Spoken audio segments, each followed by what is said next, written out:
इस वीडियो में हम जानेंगे राजदूत मोटरसाइकिल के बारे में। राजदूत का इतिहास। इंडिया की सबसे पुरानी बाइक, लोगों के दिलों में कभी बसती थी ये राजदूत मोटरसाइकिल। दोस्तों, अगर आप बाइक में थोड़ी भी दिलचस्पी रखते हैं तो आप राजदूत बाइक के बारे में तो जरूर जानते ही होंगे। असल में भारत की सबसे मजबूत व ताकतवर बाइक की जब बात होती है तो हमारे मन में राजदूत बाइक का ख्याल जरूर आता है, क्योंकि एक समय यह बाइक इंडियन के दिलों पर राज करती थी। यहाँ तक कि पॉपुलैरिटी और सेल्स के मामले में तो इसने बुलेट को भी काफ़ी पीछे छोड़ दिया था। बड़े शहरों से लेकर गांव और कस्बों तक सिर्फ इसी बाइक का ही बोलबाला हुआ करता था। लेकिन फिर कुछ अचानक ऐसा हुआ कि बाइक लोगों के दिलों से उतरनी शुरू हो गई और फिर देखते ही देखते कुछ ही समय में भारतीय सड़कों से गायब सी हो गई। तो चलिए जानते हैं राजदूत की कहानी। दोस्तों, भारत में राजदूत की कहानी साल 1962 में शुरू हुई थी, क्योंकि इसी साल एस्कॉर्ट नाम की एक भारतीय कंपनी ने भारत की पहली राजदूत बाइक का प्रोडक्शन शुरू किया था। कंपनी ने पहली बाइक को XLT नाम दिया था, जिसे कि लोग राजदूत 175 कहकर भी बुलाते थे।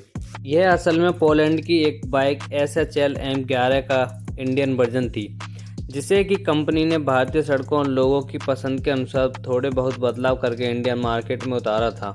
अब इस बात में तो कोई शक था ही नहीं कि राजदूत 175 सीसी बेहद शानदार और दमदार बाइक थी, लेकिन मार्केट में नहीं होने के कारण इसे लोगों का दिल और भरोसा जीतने के लिए काफ़ी स्ट्रगल करना पड़ा।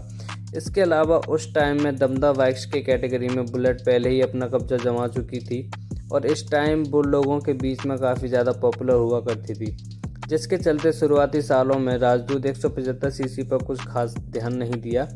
हालांकि यह बाइक इंडियन मार्केट में मौजूद दूसरी बाइक की तुलना में स्टाइलिश, एडवांस, पावरफुल और मजबूत थी, लेकिन फिर भी कस्टमर के द्वारा इसे खास रिस्पॉन्स नहीं दिया गया।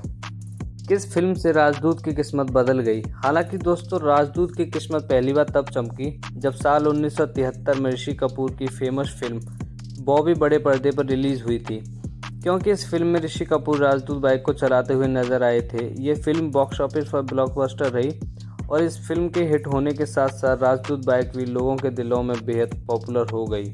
इस फिल्म के आने के बाद से लोगों ने राजदूत 175 को तो खरीदना शुरू कर दिया और फिर देखते ही देखते भारत में इस बाइक की डिमांड बेहद तेज रफ्तार से बढ़ने लगी थी। उस समय हर नौजवान सड़क पर ऋषि कपूर के स्टाइल में ही राजदूत को दौड़ाने की ख्वाहिश रखता था।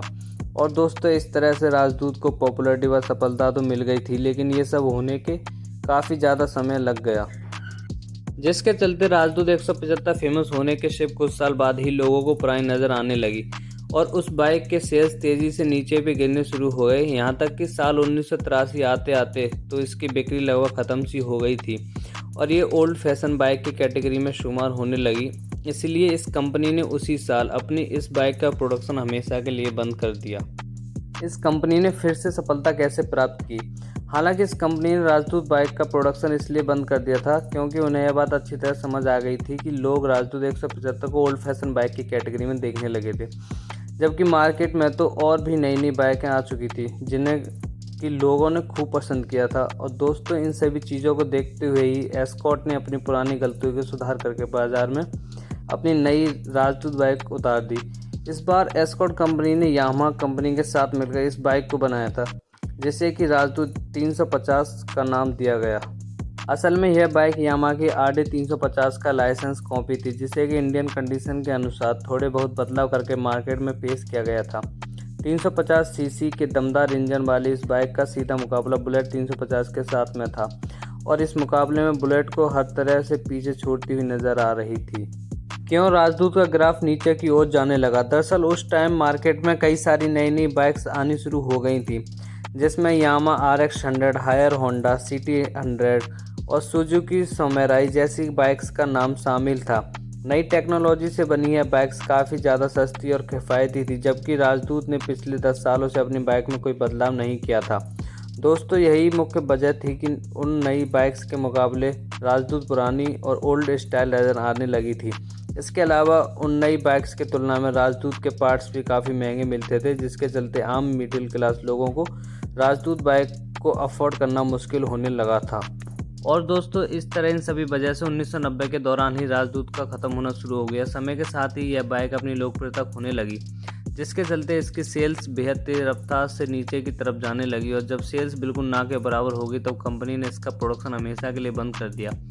हालांकि दोस्तों अब इंडिया मार्केट से इस बाइक का भले ही नामो निशान मिट गया हो, लेकिन आज भी ना जाने कितने लोगों की यादें और इमोशन इस बाइक के साथ जुड़े हुए हैं। यहाँ तक कि कुछ लोगों ने सिर्फ अपनी यादों के खातिर आज भी अपनी राजदूत बाइक को अपने पास रखा हुआ है। दोस्तों, आपको राजदूत की इंटरेस्टिंग कहानी हिस्ट्री ऑफ राजदूत मोटरसाइकिल जानकर कैसे लगा, कमेंट करके ज़रूर बताएं और अपनी पसंदीदा बाइक के बारे में ज़रूर बताएं, हमें शेयर करें और कमेंट करें। Thank you.